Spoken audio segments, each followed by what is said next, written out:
Chick-fil-A.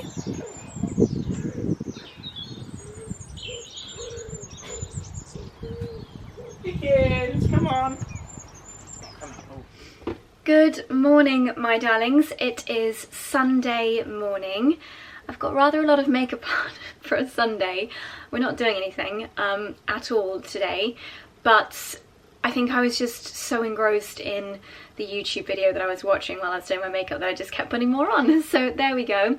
Yeah, so it's looking like it's going to be a nice day. Fingers crossed it stays that way because the weather has been so miserable lately. I would love a day of sunshine, particularly because Charlie and I would like to go for a little walk this morning, and I put in my request that I would like to that I would like to go for a walk through the woods in Hook Norton, because I saw on Lauren McDermott's Instagram story yesterday that the wild garlic is out, and I love wild garlic. It tastes delicious. I love that it's free and you can just pick it up on the ground.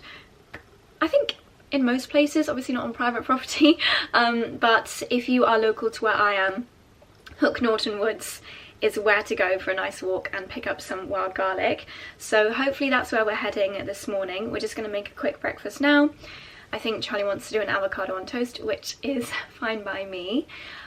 So yeah, that's the plan. I think we're going to do a Sunday roast later as well. Maybe in the greenhouse. We will eat there if it stays lovely, because if I could change one thing about this house, if I could build my dream house, not that I'd want to do that because I love old houses, but if I could make one, if I had a magic wand to wave on one thing for this house, it would be an area that we could have a dining table that is brighter. I love our dining room. It's so cozy and lovely and historic, but it's dark. It's a very dark room, and in springtime I just want to eat somewhere light and bright and fresh, and summer, but summer you can sit outside on the table outside the kitchen, but at this time of year it's just a little bit too chilly. And it was about 3 or 4 weeks ago when we had Rory and Nathan over. We had a roast in the greenhouse and that was lovely. I guess, well, not that we ever could because of planning permission, but imagine if we could put like an orangery outside the pantry. Do you know where that little area is where my outside little mini Victorian greenhouse is? An orangery there would just be the dream come true, but we'd never be able to do it because that would back onto the chapel. So never mind, can't have everything in the world, and I just adore this house, but that would be the one thing, that would be my one little request. What else do I have to report? Not much. I have not yet washed my hair since going to Michael Van Clark for colour, but I'm so pleased with my hair colour. I see Bernadette there, in case you wanted to ask for the same lady. I don't think I ever told you this, but Charlie and I made friends with the couple, as we always do on holiday when we were in the Maldives in January, and the lady also was a Michael Van Clark customer, and we had the same team do our hair, so that was just like a crazy small world moment. But yeah, super happy with the colour. It's a little bit more, I never know if I use the right words to describe my hair, but I would call this a cool toned ashy blonde, but I'm not very good at descriptions, so I always take photos into the hairdresser, and I don't know, I'll pop a picture on the screen here of what I showed Bernadette this time, because I said I wanted to go a little bit more creamy and almost white blonde for spring, and she hit the nail on the head. She really understood the brief. I'm literally copying the hairstyle in this photo today with the like little half up half down bun. This is a hairstyle that I can't do unless my hair is freshly coloured, because this section here, I don't know why, it's like the internal bits that show the roots the most. Anyway, very boring talking about someone else's hair, isn't it? So excuse the fact that it's 3-day-old unwashed hair, but I think this hairstyle is quite forgiving. Anyway, I need to wash some towels.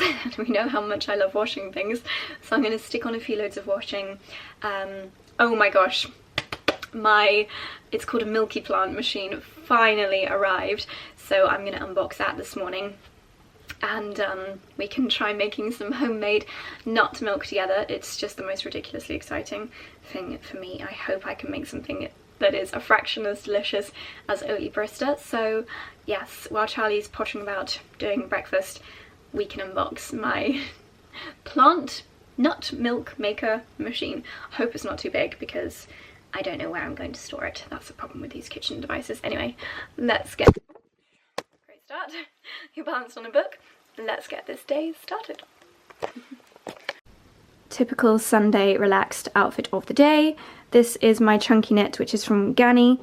Can't actually remember where I got this from, probably Net-a-Porter, but I got it over a year ago and it's probably one of my most worn knits. Oh, look how dorky I look. I've got Adanola leggings on and then Calvin Klein socks, which I got from Amazon. And yep, that looks really nerdy. And then my cute little slippers, which are from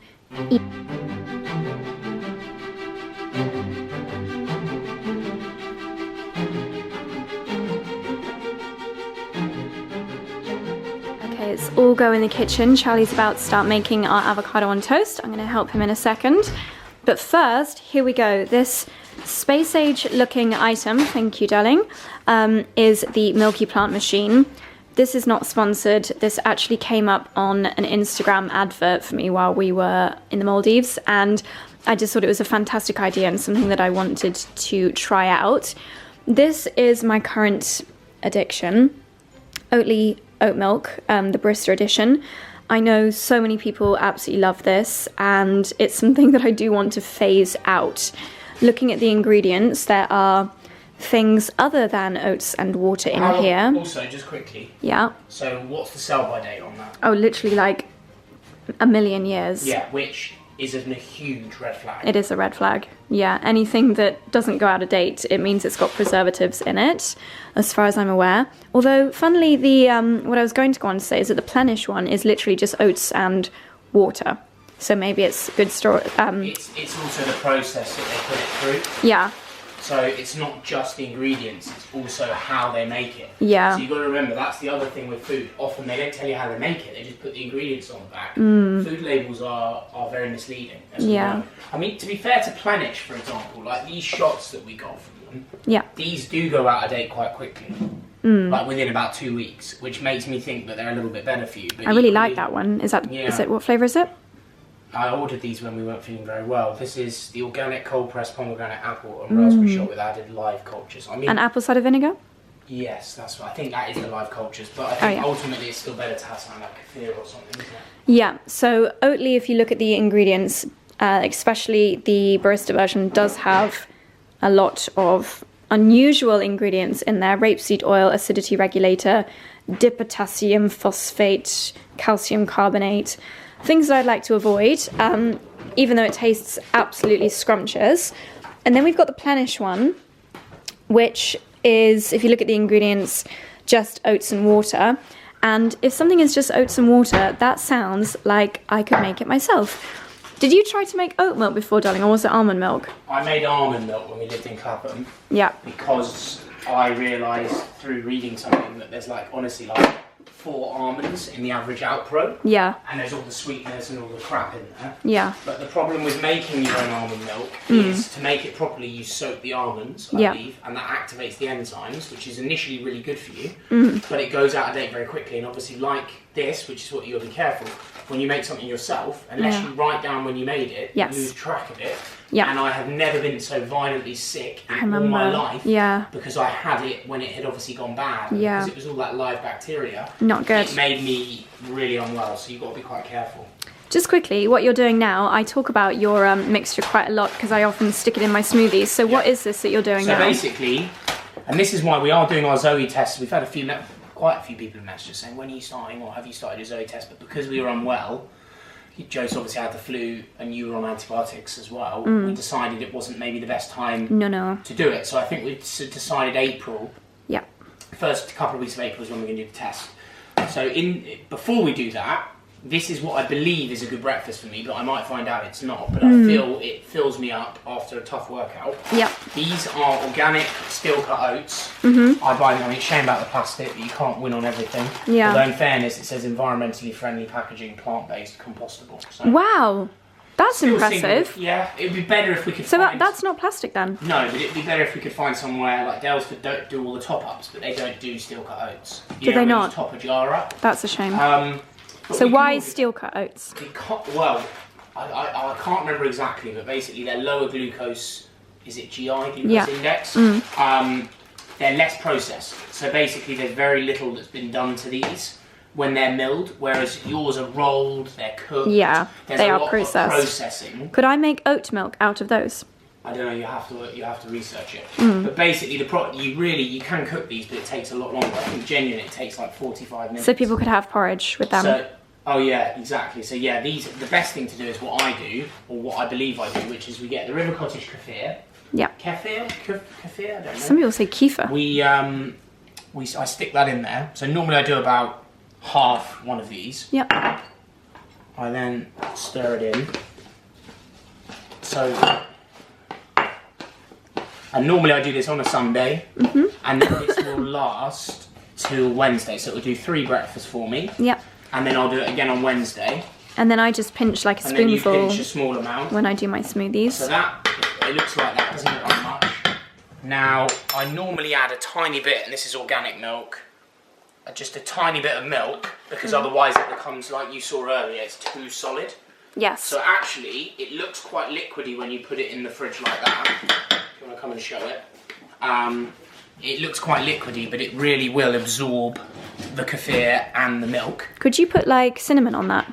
You could definitely do that, but I think it's better to add, in my experience, it's better to add stuff after. Yeah. So tomorrow, I will try and mix up, because based on what we've read from in Spoonfed and Tim Spector and learnt, it's not great to be eating the same thing every day. Yes. But with a breakfast, it's obviously a lot of work to be doing a lot of different things. Yeah. So what I tend to do is I have this, unless I've done a really tough weights workout and I'll have eggs, I tend to have this, and then I'll mix up what I put on it. So Yeah. I might have banana, I might Nuts. have, we've been buying some nice organic apples from Dalesford. Yep. We'll have our own soon. Yep. And then obviously I normally tend to put our seed mix that we made, which is something we love from Tim Spector, which has got, I think, linseed, sunflower seed, what are those seeds?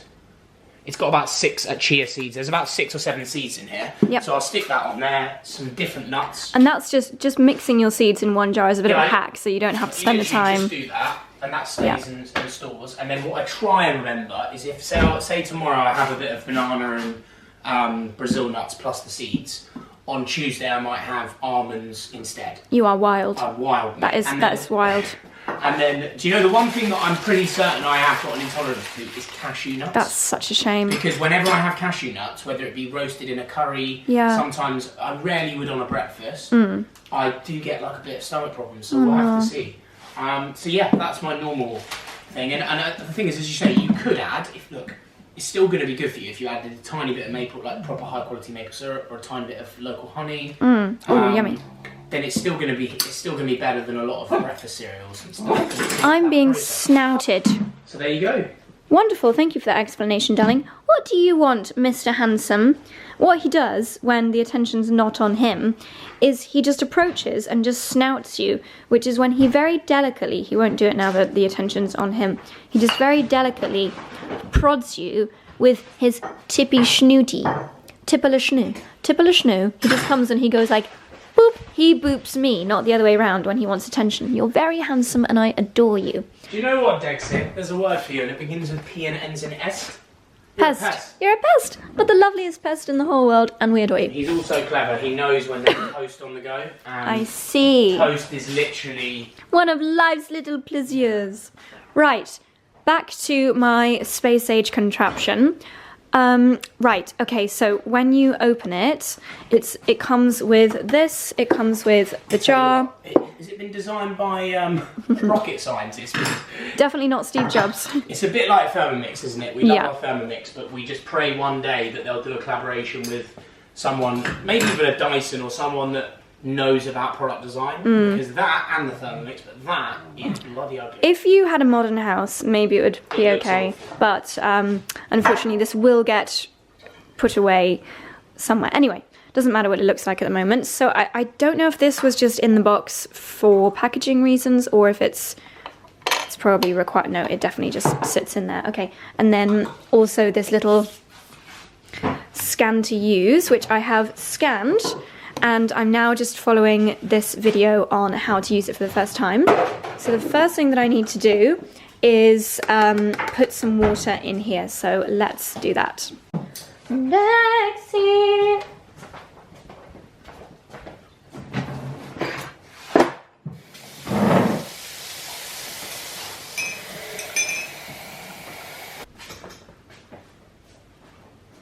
Okay, I have filled the tank up with water and plugged it in. Now the next step, it says to open the bit at the top, the tank, and fill it. Is there a fill line anywhere? Oh yeah, it's very low, so you really don't need much. This is a blade, obviously, so it's going to crush whatever goes in here. Okay, so you can make just regular almond milk or oat milk or cashew nut milk or whatever kind of nut you like. Oh my gosh, I'm definitely going to try pistachio nut milk. That would be delicious, I bet. I don't know what I'd use it for, but I'm going to give it a try. But you can also add, you can make your own concoctions. Obviously, you could do oat and cashew. You could even put in, I'm sure I've seen on their Instagram, people put in like dates, maple syrup, cinnamon. So you can really be quite creative with this. I'm just going to start with oats and a couple of cashews because I believe that the cashews make it a little bit creamier. So let's get filling.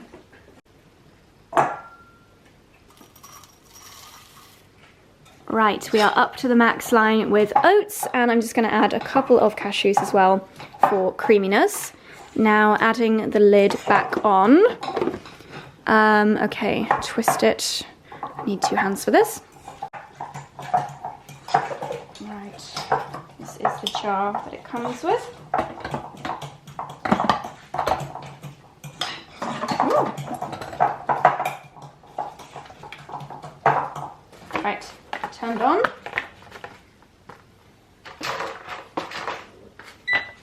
Woohoo! It has got a countdown on the top, 76 seconds. Oh my gosh, I guess that was it grinding up the oats and the cashews. Woo! And here we go, my first ever homemade oat and cashew nut milk. Gosh, it's a little bit noisy, but it's to be expected. Oh, it looks lovely. Oh my gosh, I'm so excited to try this. Yeah. Because when you make it yourself, it's quite a faff, isn't it? Like straining and everything. I like the fact that it makes, I like the fact that the bottle is a small quantity. Yeah. Because I think the temptation here is to make way too much. Yeah. That would be like 4 days worth of coffee milk for me. I thought you were deciding to just have black coffee. I was, but then I decided that I just love the taste of an oat milk coffee so much, and it's something that I'm not willing to sacrifice. You put salt in that? No. Well, it needs salt for flavour, otherwise it won't taste like it. Sea salt. Next time I will, mate. Oh, I'm so excited. That is cool though, I like that, that looks cool. Oh my gosh, at Halloween I can put like pumpkin spice in there. At Christmas I can put cinnamon in there. Chocolate. Nutmeg. Ooh, nutmeg milk, would that be nice? I just love that you can create so many different things. Okay, this is very exciting. So, ooh, gosh, I can't get it out. Can't get it out, mate. Oh no, there we go. Gosh, that was a real faff moment. Go on then, let's do a taste test. Oh my gosh, let's do an actual taste test. Pour a little shot for us each. Versus these 3. I'm gonna get you to do a blind taste test. Right, this is the real challenge. Hang on, let me just get some little glasses. Breakfast is served. Okay, so cleaning wise, you just get this filter, and inside here is all the pulp. Now, how do I get this out? Okay, take 2. I didn't need Charlie's help, I just used a tea towel, and ooh. Do you know what? They actually said you could also use this, especially the almond one, because it's fairly dry. You could use it as a flour if you just blend it up more, but I am just going to dispose of this time.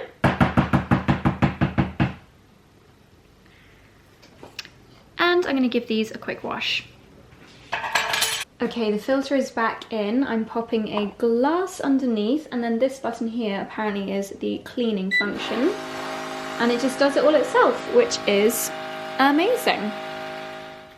Okay, darlings, we've had our breakfast, and now I'm going to do a blind taste test with Charlie. He's just faffing about upstairs at the moment. So I'm going to pop some of these in the glasses, and Charlie can try them. I feel like obviously this one is not going to be the nicest because it doesn't have sea salt in. I probably should have put sea salt in there.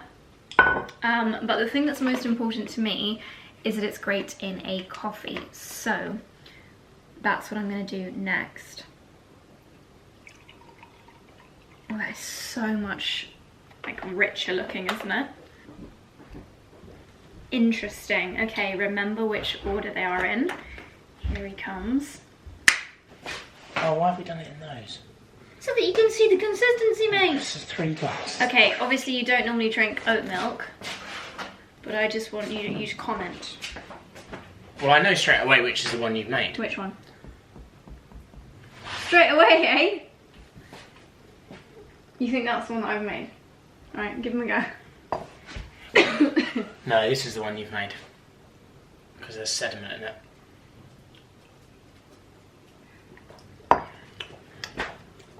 Quite nice, fairly bland. Needs salt, so I think that's the one you've made.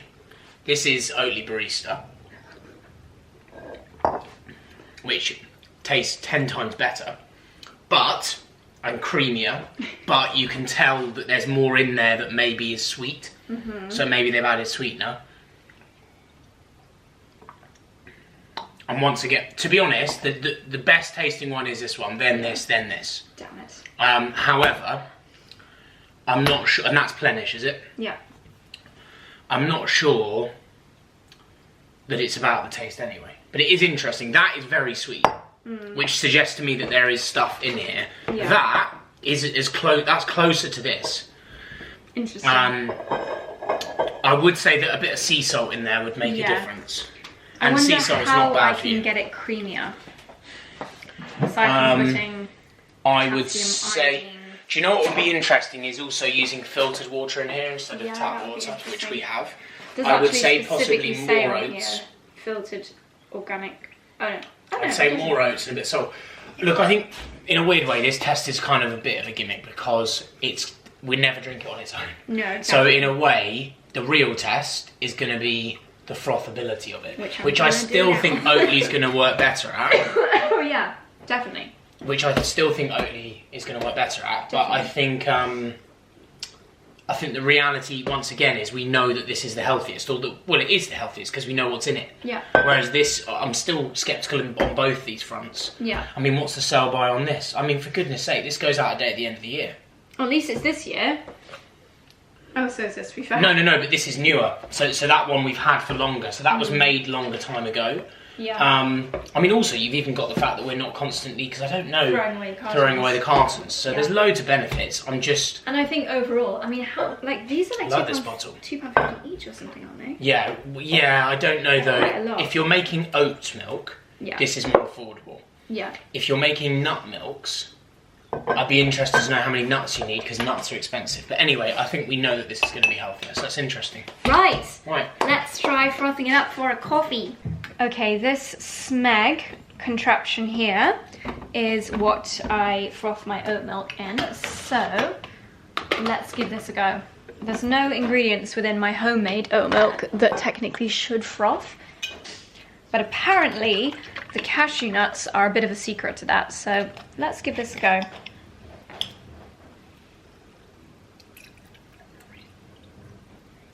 See, really that's like 3 days worth of coffee. I normally only have one a day, but we'll make an exception today, as it's Sunday. And put it on the ultra froth mode. There we go. Good luck, my friend. While that froths, make the coffee.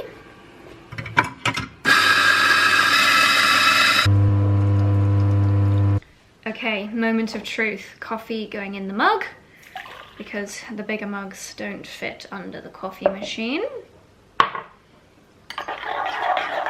This is just finished, and it has not frothed in the slightest. That is very disappointing. Not one smidgen of froth. Concerning what's in the barista to make it froth. Yeah, that's true. Okay. So you can see it both ways. Yeah. Shame, because I do love the enjoyment of a frothy coffee. Just have milk then. No! There's nothing wrong with milk. I know there isn't. It's just listen, milk froth's the best. No, There's it's nothing... Oatly Barista froths the best. No. It does. Whole milk froth's way better. Oatly Barista froths the best. That's nonsense. because it's been chemically designed that way. Right, taste test. Let's see how this tastes. It's gonna probably be a little bit hot.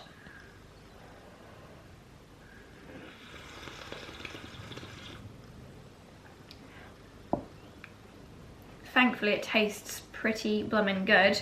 It tastes like when I make a coffee that's just a tiny bit too strong, or when I go to a hotel and they just don't have the right kind of oat milk. So it just tastes like a typical oat milk as opposed to my super creamy Oatly barista. A little bit more bitter than usual because, as Charlie just mentioned in the taste test, the Oatly is so much sweeter. Oh, it's so hard. Will I choose this over my Oatly barista? From a health point of view, a million times yes. But I think I need to play around with a few different recipes to figure out how to actually get this to froth and maybe make it a tiny bit sweeter without having to put a load of sugar in my coffee. So if you've got any ideas, please let me know, because obviously we've got this machine now and I really want to try lots of different things with it. I was looking at their Instagram while I was eating my avocado on toast, and they had like a hazelnut and date cacao milkshake that you can make straight away, which sounds amazing. So yeah, I'm gonna play around. I'm actually gonna add a little bit more because I want it to be more milky. Lovely. Right, Charlie wants me to go and do some bits in the drawing room, so I'm gonna tidy this all away and get cracking with our Sunday chores.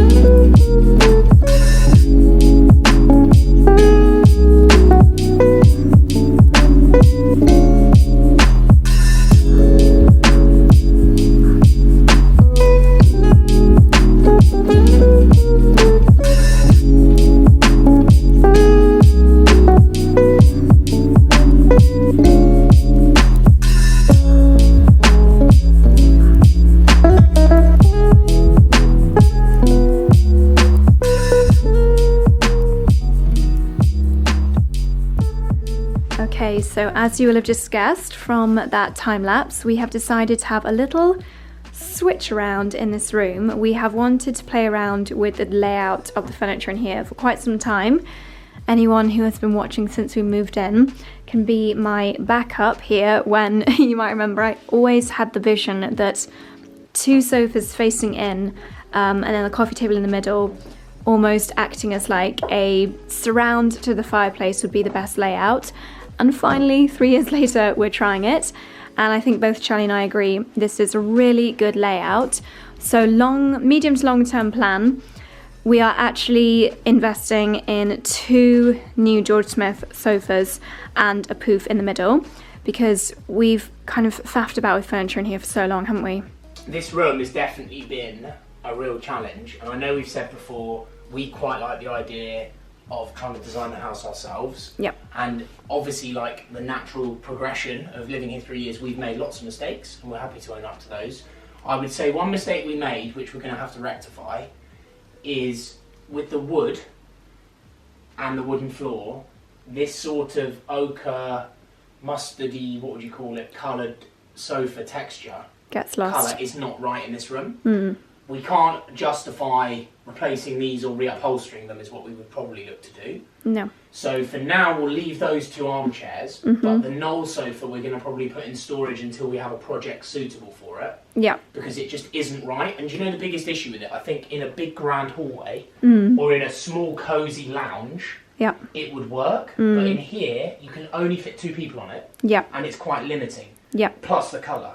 Yeah. So that we're not going to cut our losses on it. We don't want to let go of it because it's such a lovely piece. But we're going to basically invest in a much larger 4-seater George Smith sofa on that side. In a mohair. Reddy colour. So similar fabric, same fabric as that because it's hard wearing, but in like a red colour, aren't we? Like a deep red on that side, with a deep cushions layout and lower arms, I think it was. Yeah. But quite a fairly high back.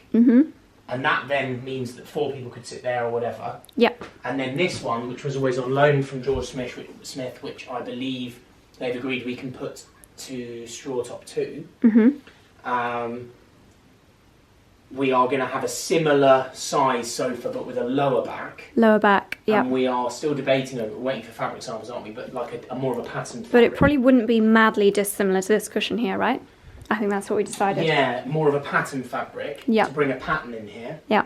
And then a centre ottoman, but circular. Yeah. In an antique killing fabric to bring more pattern in here again. Or even like very rounded edge rectangular, because that shape does work. It's difficult, isn't it? I think what could work in here, and once again, this is really difficult to envisage for us, and I'm sure it is for those watching, because this isn't going to be here, and this isn't going to be here, and this isn't going to be here. So, but I'm really glad we spent the time moving stuff around, because it's kind of secured in my mind that this is the layout. It's such a tricky room because it's a good sized room, huge ceilings, and on one hand the temptation is to put as much furniture in here as possible. Yeah. But then we never come in here when it's just you and I, because it feels too vast.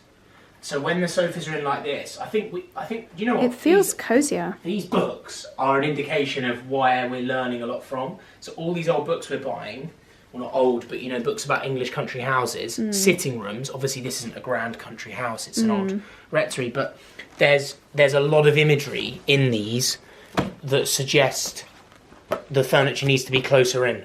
Definitely. Doesn't it? And like you've just said about how we don't actually really use this room that much when we're by ourselves, but I mean, even here, look, exactly, 2 sofas facing in the middle, fireplace. And a centre thing. I think this also we are going to be reusing on a future project. I think, annoyingly, if this was out to about here, I think we would consider keeping it in here. Yeah. But I think it is just slightly too small. And we've made mistakes. I think the best advice to anyone that is moving into a bigger property from a smaller property like we did, and a very different property, to, we moved from a fairly modern London house, small house, to a much bigger, older house. With antiques, it's really difficult because you see pieces, you love them, and you know that they're one of a kind. So you kind of have this, or I do anyway, this like gut feeling where you're like, we need to get this if we miss out. But I think we have, and me, hold my hands up, have kind of fallen into that trap. But then a lot of pieces we kind of bought like that have really worked straight away. You just take a risk when you don't see them in the flesh. That's the problem. And this I hadn't seen in the flesh. Yeah. And it just isn't quite right. But we're learning. But I love it, and it'll work somewhere else, as you say. Yeah. And I think this room, the key for us is, isn't it, that we want to be able to use this room and design it so that it fits 2 purposes. One, a cosy Sunday like today, light the fire, you and I sit and read a load of books, and whatever. And then also fit when there's another couple that we have over, or groups of friends. And kind of at the moment, it only ticks the box when there's like 6 of us, because the furniture's all so far away from each other. Exactly, which is why bringing it all into the middle of the room has made a big difference. And I'll hold my hands up, because you said, all along. We have both learned, and there are a lot of rooms where I think I have been right, but in this room, I wish I had listened to you more, because you were right about this sort of setup. I was. And it's just something that makes me nervous about wasting this space, but then it looks better, doesn't it? Excuse me. It does, except for when you walk in through that door. Right, so, weird. Yeah, it does. It's a London mentality. But the only time really we open that door is at Christmas, and then there'll be a tree behind me anyway, so... But it is a London mentality, I think, as well, because when you're in London, every square inch matters. Yeah. So in every... You can't waste that space. No, that's what I mean. Whereas here, we're lucky with a bit more space. I think what does make a difference, and I like it, and I'm interested to get your thoughts on all the plants, I do think the greenery adds a real softened... Yeah. Don't you think? So I think we need to get cracking with some measurements, don't we? We do. And then we've added some finishing touches into the room. Where's your new lamp from, darling? Yeah, I mean, this isn't finished. Bring it further forward. Bring it away from the wall, the lamp. Yeah. This is just from one of my favourite antique sites, Lasco. Lasco. They're based in Oxfordshire. Well, they have a London shop as well. Have we talked about this before? Yes. Yeah, Waveney Rush. So Waveney these, Rush. I didn't know this, but these are the exact rugs they have at Heckfield. Because this is natural, this is Bulrush from the UK. They're made in the UK. They're literally handmade. in the UK. And then I really love this candle. I think I'm going to invest in the bigger version. This is the tuberose ceramic pot candle from Diptyque.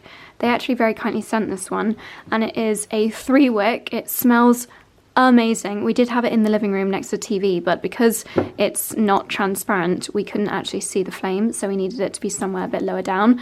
So I think I'm going to look to buy the much bigger one, which is a huge investment, but I think they are just absolutely gorgeous and it'll look great there. And then we'll put this one on the coffee table. And then we need a nice floral arrangement. I think we probably just need to keep our eye out at Station Mill for something, because this is a bit rustic for in here. Yeah. I mean, do you know what? I tell you what, I think the yellow, the one that's in the dining room probably would look better there. Yeah, do you want to try it? Yeah. Lovely. And then we just added a few more books. Obviously, it's maybe too many at the moment, to the table here. What have they done? They've got fresh flowers. Yeah, see, it's just quite nice to have lots of books. How funny, that lamp there is remarkably similar to this one here in its shape. And then we always get so many questions about these Pookie lights, which are battery powered. They're amazing. We've got the champagne crate filled with logs ready to go. Yeah, colour wise that's definitely better. What's in there needs changing out. Yeah. Oops. This is quite a cool table, by the way, because it's a card table, so it's actually flips open. That is cool. I don't know if we ever would use it. The seats, you never know at Christmas. I mean, it's going to be quite different, because the sofa, the new George Smith sofa, ideally is going to come up to the very edge of this. Yeah. So we actually probably won't need that. Up to about here as well. Yeah. And we need to be careful with this space. That's why we're going to measure stuff.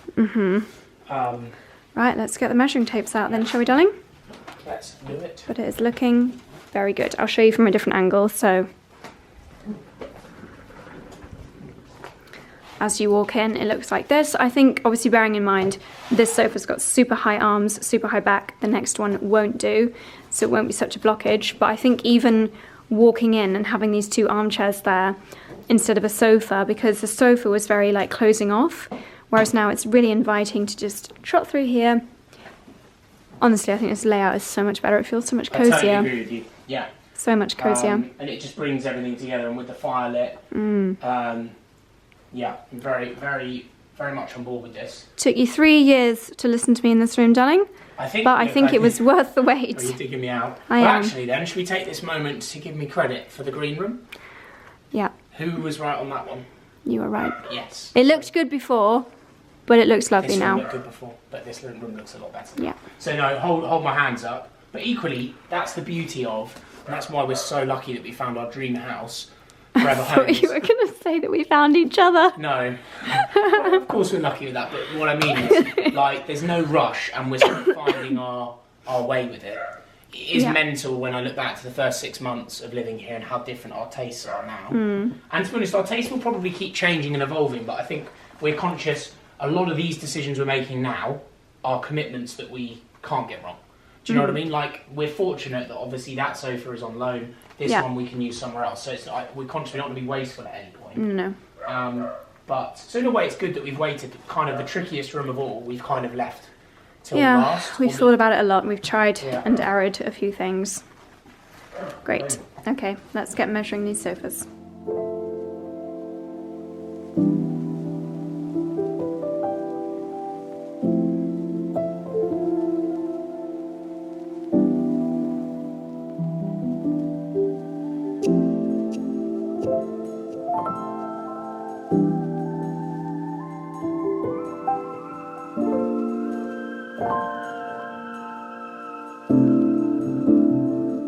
Can the devil show up? If it does, is it real? Do the angels fall? Is there more to the... Chef Charlie Irons, what have we got on the menu this afternoon? It was just the 3 of us because we're having your mum over, aren't we? Yep. So we have, I tell you what, initially we've got something a bit different. This is a joint that I got from Dalesford, and it's a whole chicken that's been deboned. And then and there's sausage meat inside it. Yummy. So it's going to be a little bit sausage like having meat. stuffed Daddy, how turkey. could you? Yeah, so we've got this obviously on the trivet, so that's going to go in shortly. We've got roasties in. How come you're doing this in the oven rather than the Aga? Because I do the roasties in the Aga. I see. I could do both, but then I would be doing the chicken in this oven. Mm-hmm. We've got the oven, so why wouldn't I use it? So the roasties are in the Aga? Yeah, the roasties are in. I mean, they're at the early point. Yep. Then we've got normal favourite, which is carrots with whole grain mustard. This is a nice whole grain mustard we got from the Newt, which is with cider. Wow. And then some honey. And you normally want to leave them for a few hours, like that. And then I've got the pan in this oven ready. Mm-hmm. And in about half an hour, I'll stick them directly in a hot pan like you would with Oh, so they go a potatoes. bit glazed. So they initially get, glazed, exactly. Then we've got some nice leeks in here, which are obviously in season. Daddy, we're listening to your every word. Yeah. We're learning. I like Get a plumber for that leek, Daddy. Daddy, don't be so silly. Sorry, Do you so know what? A really easy favourite is leeks in here with a bit of olive oil and butter.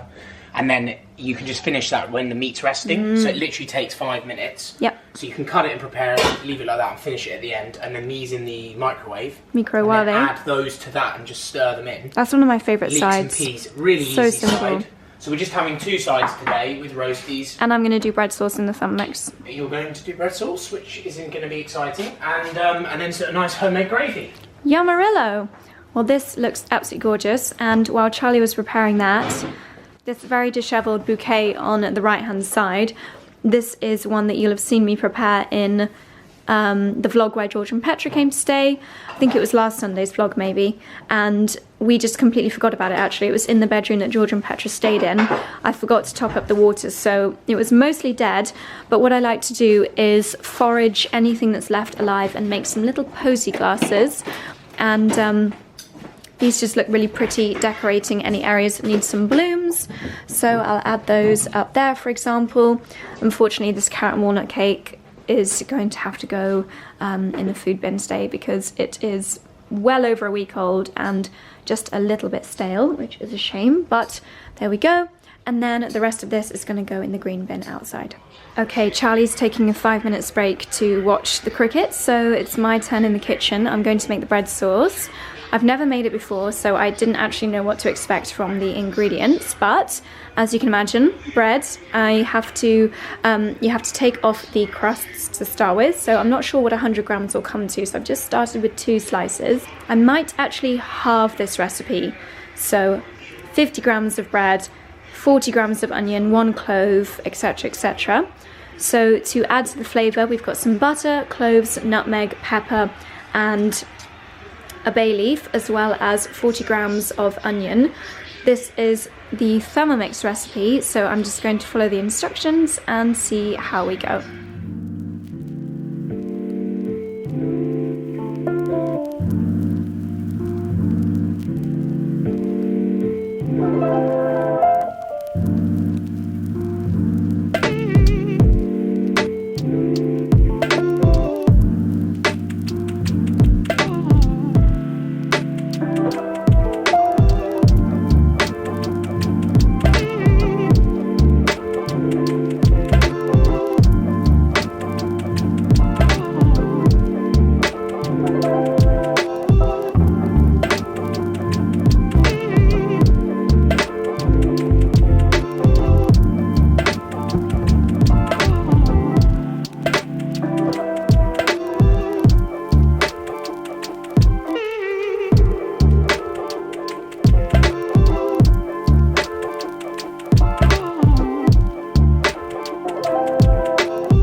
Well, my darlings, that was a scrumptious roast. The bread sauce was one of the greatest things I've ever made, and I want to make it for every roast in the future for the rest of my life. It really elevated the dish and it was so easy. So yeah, I feel like I'm going to be known as the queen of bread sauce from now on at family roasts.